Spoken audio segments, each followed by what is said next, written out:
ખેડા જિલ્લાના પવિત્ર ધામ ગળતેશ્વર મહાદેવ ખાતે શ્રાવણ માસનો ભક્તિમય માહોલ જોવા મળી રહ્યો છે। મહીસાગર નદીના કિનારે આવેલા પ્રાચીન શિવધામમાં શ્રાવણ માસ દરમિયાન ભક્તોની ભારે ભીડ ઉમટી પડે છે। સમગ્ર પરિસર હર હર મહાદેવના નાદથી ગુંજી ઉઠે છે। ગળતેશ્વર મહાદેવનું ધાર્મિક અને ઐતિહાસિક મહત્વ વિશેષ છે। આશરે 12મી સદી સાથે જોડાયેલા આ પ્રાચીન ધામમાં ભક્તો આજે પણ શ્રદ્ધા અને આસ્થાથી ભગવાન શિવના દર્શન કરવા પહોંચે છે। માન્યતા મુજબ અહીં મહાદેવનું સ્વયંભૂ શિવલિંગ બિરાજમાન છે। મંદિર સાથે જોડાયેલી લોક માન્યતા અનુસાર ગળતી નદીનું પાણી શિવલિંગ પર કુદરતી રીતે અભિષેક કરે છે।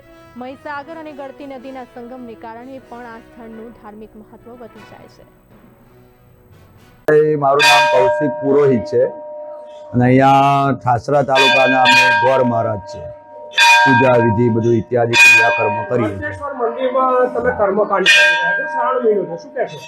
ગળતેશ્વર મંદિરમાં એવું છે કે અત્યારે સકલ પદાર્થ મેજક માહી ભાગ્ય બિના નર પાવત નહીં। સકલ જગતમાં બધી નિત્ય અનિત્ય વસ્તુઓ છે, પણ જેના ભાગ્યમાં ભગવાન શિવના દર્શન કરવાનું લખ્યું છે એ દરેક ભક્તો અહીંયા અવિરત શ્રાવણ માસની અંદર આવે છે। વિજય પટેલ, અમે અમદાવાદથી આવીએ છીએ। અત્યારે શ્રાવણ મહિનો ચાલી રહ્યો છે। ગળતેશ્વર મહાદેવને દર્શન કરવા અત્યારે અમે આવ્યા છીએ। અત્યારે શ્રાવણ મહિનો ચાલી રહ્યો છે। શ્રદ્ધાપૂર્વક જે બી થાય છે આ મહિનામાં પાવન પર્વ હોવાથી અમે ફેમિલી સાથે દર્શન કરવા આવ્યા છીએ અને ઘણું પ્રાચીન મંદિર બી છે આપણું આ, અને ઘણી સારી વ્યવસ્થા બી છે અહીંયા।